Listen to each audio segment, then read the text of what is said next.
जलंधर की मृत्यु के पश्चात ब्रह्मा जी तथा सभी देवताओं ने नतमस्तक होकर भगवान शिव की स्तुति की और कहा, हे देवाधिदेव, आप प्रकृति से परे परब्रह्म परमेश्वर हैं।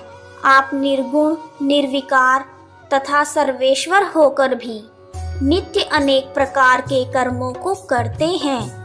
हे प्रभु, हम सब आपके दास हैं। हे शिव शंकर महादेव, हे देवेश, आप प्रसन्न होकर हमारी रक्षा कीजिए। हे शिव शंकर भगवान, हम आपकी प्रजा हैं तथा हम सदैव आपकी शरण में रहते हैं।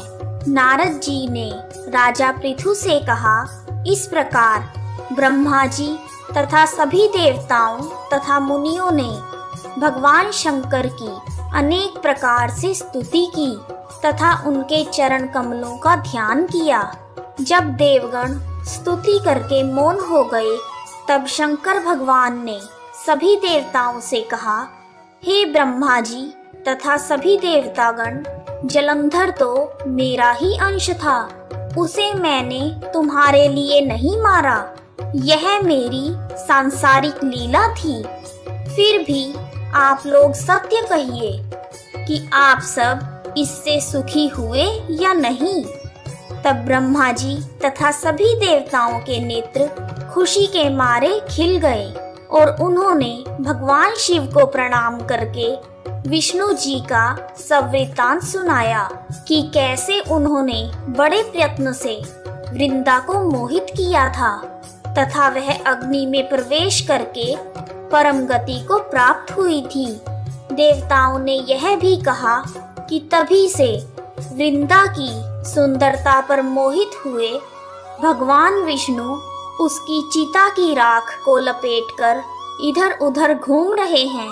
अतः आप उन्हें समझाएं कि यह सारा चराचर आपके अधीन है। देवताओं से यह सारा वृतांत सुनकर शिव शंकर जी ने उन्हें अपनी माया समझाई और कहा कि उसी से मोहित होकर विष्णु भगवान भी काम के वश में हो गए हैं।